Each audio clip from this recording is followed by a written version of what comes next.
Aujourd'hui, avec vous, Nathalie Carré, on va aborder une question qui peut angoisser, certes, parce qu'on y pense tous, surtout quand on a un commerce, mais sans aucun tabou. Comment on évite les faillites quand l'activité est à l'arrêt total ? Alors, qui a une idée de cette question ? Flûte alors. On peut vous dénoncer, c'est vous qui nous avez dit. Allez, il faut y aller sans tabou. Ça vous a inspiré. Allez, on y va, pas de tabou. On dit ce qui se passe. En fait, la chance qu'on a, c'est que c'est quand même pas la première crise que les entreprises peuvent vivre. Donc, il y a une étude qui a été menée sur 3 périodes de très forte récession auprès de plus de 4700 entreprises et il ressort quand même qu'il y a une méthode qui est plus efficace que les autres puisque 37% de ces entreprises-là sont ressorties plus fortes après la crise qu'avant. La méthode, c'est avec une approche double. 1. Optimiser l'efficience opérationnelle et 2. Investir dans le marketing et la R&D. Ça veut dire quoi l'efficience ? Ça veut dire quoi ? C'est ça. Moi, je veux bien, j'ai l'impression que c'est la recette magique. Ouais, c'est ça. Alors, le sujet de l'efficience opérationnelle, en fait, et on s'en est rendu compte avec le premier confinement, c'est comment on peut améliorer ces process pour éliminer toutes les tâches inutiles ou digitaliser un certain nombre de tâches et donc gagner du temps. Alors, une petite méthode pour faire ça. Donc, il ne s'agit pas de supprimer des postes, hein, il s'agit vraiment d'optimiser les ressources. Une petite méthode, mais entre autres, pour faire ça. Vous et vos collaborateurs, vous prenez une feuille de papier, un stylo, jusque-là, tout va bien.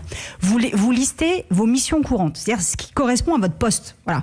Appeler les clients, animer les cours, coacher les clients, etc. Si on prend une salle de sport. 2, vous listez tout ce que vous faites pour réguler des dysfonctionnements. Donc, tout ce que vous faites pour compenser des trucs qui ne fonctionnent pas. Un client qui ne vient pas à son cours, un client qui a perdu la clé de son casier, etc. Et 3, vous listez toutes les activités que vous faites et qui pourraient créer du potentiel demain.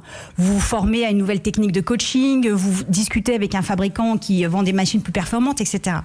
Et votre efficience, elle viendra de toute la suppression de toutes les activités qui dysfonctionnent et puis de vérifier que toutes les missions courantes sont bien affectées aux bonnes personnes. Alors c'est exactement ce qu'a fait par exemple un très grand groupe français, Peugeot, qui était venu nous l'expliquer il y a de cela quelques jours à ce même micro de La France Bouge. Ils ont tout regardé, ils ont enlevé tout ce qui était inutile en ce moment. Et je crois que c'est le deuxième point le plus important aussi, Nathalie. C'est-à-dire qu'attention, on ne coupe pas ce qui est capital. La recherche et développement, l'investissement, le design par exemple, si on prend l'exemple de Peugeot. Oui, et attention, le R&D, c'est aussi parfois repenser une offre. Vous avez écrit toutes les activités qui créent du potentiel. Vous avez un coach qui vient de se former à une nouvelle technique. Voyez si vous ne pouvez pas proposer une nouvelle offre.